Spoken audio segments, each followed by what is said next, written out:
இயேசு நல்லவர் என்று சொல்வதில் நான் மிகுந்த மகிழ்ச்சி அடைகின்றேன். பலம் கொண்டு திடமனதாயிரு. யோசுவா 1:9 வசனம்.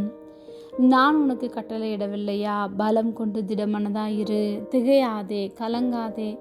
நீ போகுமிடமெல்லாம் உன் தேவனாகிய கர்த்தர் உன்னோடே இருக்கிறார் என்றார். தேவனாகிய கர்த்தர் சர்வ வல்லமை உள்ளவர். இதுவரையிலும் நூனின் குமாரனாகிய யோசுவா என்று அழைக்கப்பட்டவன் இப்பொழுது மோசேயின் ஊழியக்காரனாகிய யோசுவா என்ற அழைப்பை பெற்றான். யோசுவாக்கென்று ஊழிய பொறுப்பையும் தான் பின்பற்ற வேண்டிய கட்டளைகளையும் தேவன் கொடுத்தார்.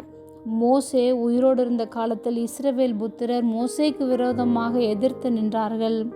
அவனுடைய வார்த்தைக்கு செவி கொடுக்காமல், கர்த்தரை விசுவாசிக்காமல், கீழ்ப்படியாமல், முறுமுறுத்து கலகம் பண்ணினார்கள். யோசுவா கர்த்தரை நம்பியிருந்தான். கர்த்தர் கட்டளையிட்டார், அதை செய்வதற்காக காத்திருந்தான். கர்த்தர் யோசுவாவை உற்சாகப்படுத்தும்படியாக, நீ காலடி மிதிக்கும் எவ்விடத்தையும் உனக்கு தருவேன் என்றார்.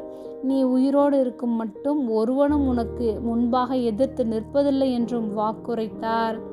நான் மோசேயோடு இருந்தது போல உன்னோடும் இருப்பேன் என்றும், நான் உன்னை விட்டு விலகுவதுமில்லை, உன்னை கைவிடுவதுமில்லை என்று வார்த்தையினால் தைரியப்படுத்தினார்.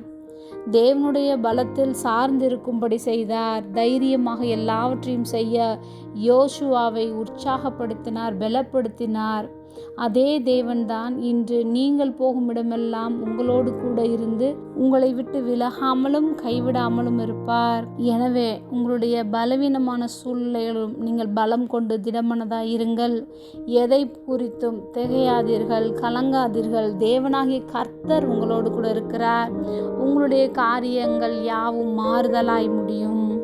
ஜெபம். அன்பின் பரம தகப்பனே, எப்பொழுதும் எங்களோடு கூட இருக்கிறவராகவே இருக்கிறவரே, நாங்கள் பலம் கொண்டு திடமனதாய் இருக்க செய்கிறதற்காக நாங்கள் நன்றி செலுத்துகிறோம். இயேசுவின் நாமத்தில் பிதாவே, ஆமென்.